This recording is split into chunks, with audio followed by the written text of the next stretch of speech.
तो बच्चों हमने पिछली क्लास में डिस्कस किया था principle of superposition of light wave, है ना। तो आज वाला जो टॉपिक है उसका जस्ट अगला ये टॉपिक है जो आज हम डिस्कस करने जा रहे हैं, और इस टॉपिक का नाम है कंडीशन क्या क्या होंगी कंस्ट्रक्टिव और डिस्ट्रक्टिव इंटरफेरेंस के लिए। तो मैंने यहाँ पर क्या है एक स्लिट रख रखे हैं दो, एक का नाम क्या है S1 और एक S2 है, और ये monochromatic source of ray of light है। यहाँ से देखो ये इसका डिस्प्लेसमेंट होगा, इसको अलग अलग पॉइंट के नाम दे सकते हैं, और ये सेकंड वाला क्या होगा डिस्प्लेसमेंट। एक को बोल सकता हूँ मैं बाई 1, एक को बोल सकता हूँ मैं बाई 2। तो सबसे पहले देखो बच्चों हमने क्या किया है, ये सबको पता ही है स्क्रीन है, ये आपकी क्या होगी सेंट्रल फ्रिंग हो जाएगी, जिसको हमने यहाँ सेंटर का नाम दिया है O, और ये पॉइंट P है जहाँ पर ये रे क्या करती हैं मीट करते हैं। तो हमने कंसीडर किया सोर्स से, है ना। तो आप याद रखना इनका जो डिस्प्लेसमेंट दे रखा है वो सोर्स क्या है, डिस्प्लेसमेंट जहाँ से स्टार्ट होता है S1 और S2।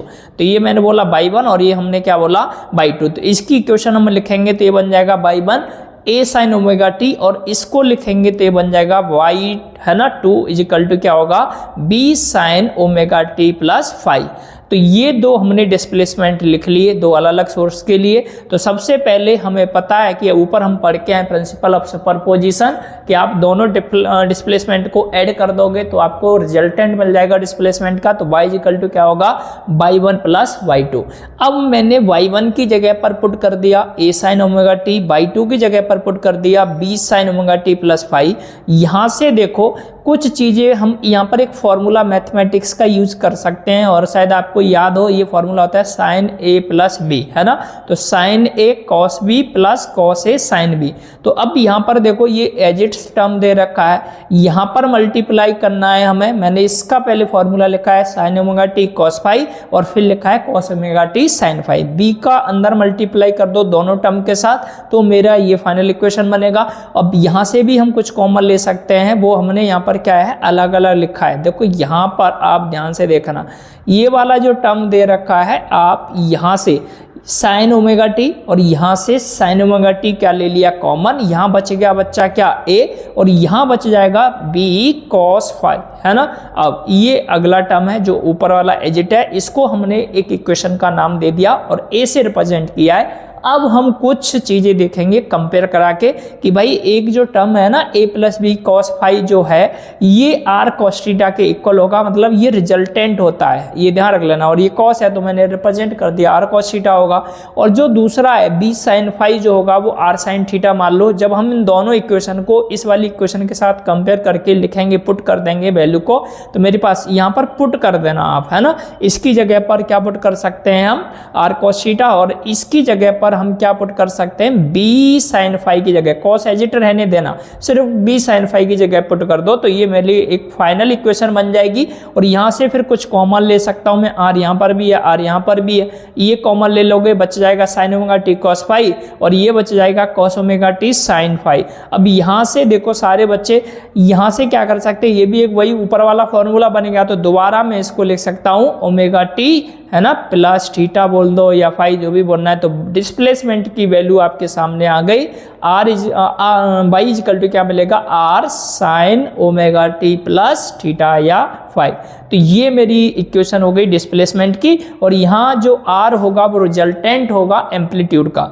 अब हम बात करते हैं भाई एम्पलीट्यूड ऑफ रिजल्टेंट वेव क्या है। तो जैसे अभी हमने दो इक्वेशन ऊपर डिस्कस किए हैं, है ना, कौन कौन सी, जरा देखो ये वाले, इनको हमने ऐड किया है और स्क्वायर किया है। तो इनको मैंने यहाँ पर लिखा और इसका स्क्वायर किया दोनों तरफ, इधर भी इनकी जो वैल्यू है दोनों तरफ। इन दो इक्वेशन को फर्स्ट एंड सेकंड को लेफ्ट के साथ ऐड करो, स्क्वायर करो, राइट को राइट के साथ स्क्वायर ऐड करो और स्क्वायर करो।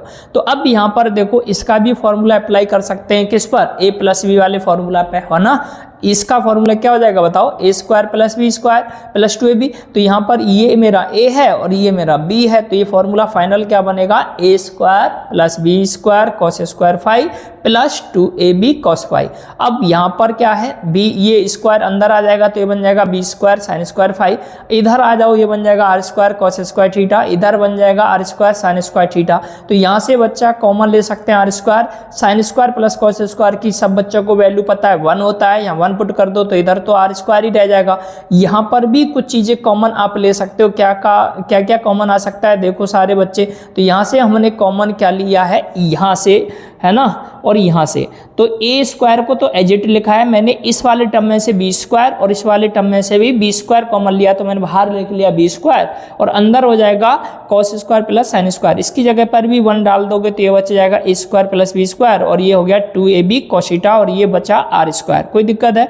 इस स्क्वायर को हटाएंगे, यहाँ पर क्या लगा सकते हैं हम, रूट, तो ये रिजल्टेंट की एक है ना वैल्यू मिल जाएगी जो हमने पढ़ रखी है। अब आर देखो क्या है, मैक्सिमम कब होगा, मतलब ये रिजल्टेंट मैक्सिमम कब पॉसिबल है, तो भाई इसी फॉर्मूला में आंसर है कि अगर ये एंगल की वैल्यू मैक्सिमम हो जाए तो हमें पता है किस थीटा पर इस कॉस की वैल्यू जो होगी वो मैक्सिमम होगी, वो 0 पे 1 होता है। तो मैंने यहाँ लिखा अगर मैं बोल दूँ cos फाई 1 हो जाए, क्या हो जाए, cos फाई इक्वल टू 1 हो जाए, और ये जब कब होगा तो आप याद रखना ये होगा cos 0 पर, यानी फाई की वैल्यू हम 0 बोल सकते हैं या 2 पाई बोल सकते हैं या 4 पाई बोल सकते हैं। ये फाई की वैल्यू होगी तो cos फाई हमेशा 1 होगा, मतलब मैक्सिमम होगा। अगर यहाँ पर मैं बोलूँ कि फाई इक्वल टू क्या है, कैसे फॉर्मूले से निकालेंगे, तो यहाँ पर 2 पाई n हमने लिखा है, तो n की वैल्यू याद रखना 0 होगा, 1 होगा, 2 होगा। अब ये वैल्यू आप यहाँ पुट कर सकते हो, अगर मैं यहाँ पुट करूँगा cos फाई की जगह पर, फाई की जगह पर पहले पुट कर दो 0 और cos 0 की वैल्यू 1, यानी cos फाई की जगह 1 आ जाएगा, तो ये फॉर्मूला बनेगा a square plus B square plus 2ab। कोई दिक्कत है? और इसके ऊपर रूट है, तो अब यहाँ देखो सारे बच्चे, इसको मैं ऐसे भी तो लिख सकता हूँ a प्लस बी का होल स्क्वायर, और ये रूट कैंसिल आउट कर दो तो r की वैल्यू किसके इक्वल मिल जाएगी, a प्लस बी के। कोई दिक्कत? अब जो रिजल्टेंट हमें मिला है ना डिस्प्लेसमेंट का, वो मिनिमम कब हो सकता है, तो मैं बोलूँगा cos फाई की वैल्यू क्या हो जाए, मिनिमम। और cos फाई मिनिमम कब होता है वो भी आपको याद रखना है कि हमेशा इसकी वैल्यू जो होती है 0 से जैसे स्टार्ट हुआ 1 होता है, और 180 तक आप देखते हो इसकी वैल्यू क्या हो जाती है, -1। तो -1 वाली वैल्यू मैक्सिमम मिनिमम होती है। तो यहाँ पर भी हम देखेंगे ये कब आएगा, तो आप देखना इसका जो फॉर्मूला रखोगे यहाँ cos पाई आएगा, फाई की जगह हम क्या लिखेंगे, पाई। पाई का मतलब 180 डिग्री, ठीक है, फाई 180 या पाई से लिख दो, तो पाई हो, 3 पाई हो, मतलब ऑड नंबर 5 पाई हो, तो आप बोलोगे ये अगर एंगल है तो आर वहाँ पर मिनिमम मिलने वाला है। कैसे? इसके लिए आप इस फॉर्मूला का यूज करना है कि फाई इक्वल टू 2 है ना, आपको किसके लिए, मिनिमम के लिए 2n-1 पाई। तो n क्या होगा, 1 2 3 यहाँ पुट करते जाओ, आपको वैल्यू मिलती जाएगी, पहली पाई मिलेगी, फिर 3 पाई मिलेगा, फिर 5 पाई मिलेगा, इस तरह से वैल्यू मिलेगा। अब अगर मैं cos फाई की जगह पर, जैसे ऊपर हमने cos फाई की जगह पर यहाँ पर क्या रखा था बोलो, है ना, यहाँ पर हमने रखा था cos फाई की जगह पर 1, अब मैं रखूंगा यहाँ -1। तो जैसे ही मैं यहाँ -1 पुट करूंगा तो बताओ क्या होगा, -1 रखा, ये माइनस यहाँ लग जाएगा, तो ये फॉर्मूला बन गया ना एक, a square plus B square minus 2ab, ये रूट। अब इसको आप ऐसे भी ले सकते हो, a square minus B square या a माइनस बी का होल स्क्वायर, रूट लगा दो, कैंसिल आउट कर दो, a माइनस बी, ये आपका रिजल्टेंट मिल गया।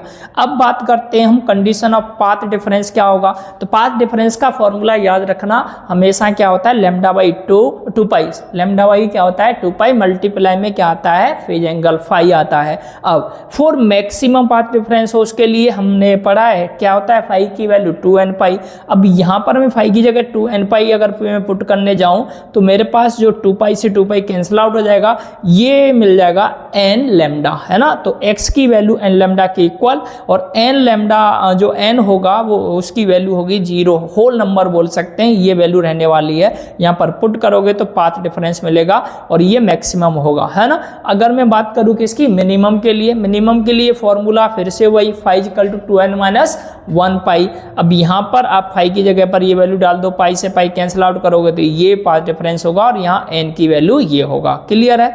अब एक और टर्म दे रखा है, ratio of intensity of light due to 2 source. अगर कितने सोर्स हमारे पास, 2, तो I max is equal to होगा a1 का स्क्वायर प्लस a2 का स्क्वायर प्लस 2a1 a2, और यहाँ फिर से वो एंगल 1 डाला है तो ये बन जाएगा a1 प्लस a2 का होल स्क्वायर। ऐसे आई मिनिमम निकालना है, बस यहाँ 1 की जगह पर, मतलब +1 की जगह -1 कर दो तो यहाँ माइनस आ जाएगा, तो ये बन जाएगा। दोनों को डिवाइड कर दो, यहाँ डिवाइड करेंगे तो ये मेरे पास एक फाइनल फॉर्मूला बन जाएगा। क्लियर है? फिर हमें क्या निकालना, रेशियो निकालना है intensity of light due to two source. अब यहाँ पर दो चीज़ें समझनी है आपको, वो क्या है कि अगर हम बोलें कि हमारे पास विड्थ दे रखी है स्लिट की S1 और S2 की, तो वो विड्थ है एक की ω1 मान लो, एक की ω2 मान लेंगे। अब उनका रेशियो ω1 का ω2 के साथ, I1 का रेशियो I2 के साथ, ये इक्वल करके देखो, और I1 I2 आपको पता है, ये यहाँ पर देखेंगे हम A1² A2², ये कंपेयर कर दो, ये मेरा क्या होगा फाइनल फॉर्मूला। आज के लिए इतना ही, अगली क्लास में हम डिस्कस करेंगे theory of interference fringe. Clear है? कोई डाउट?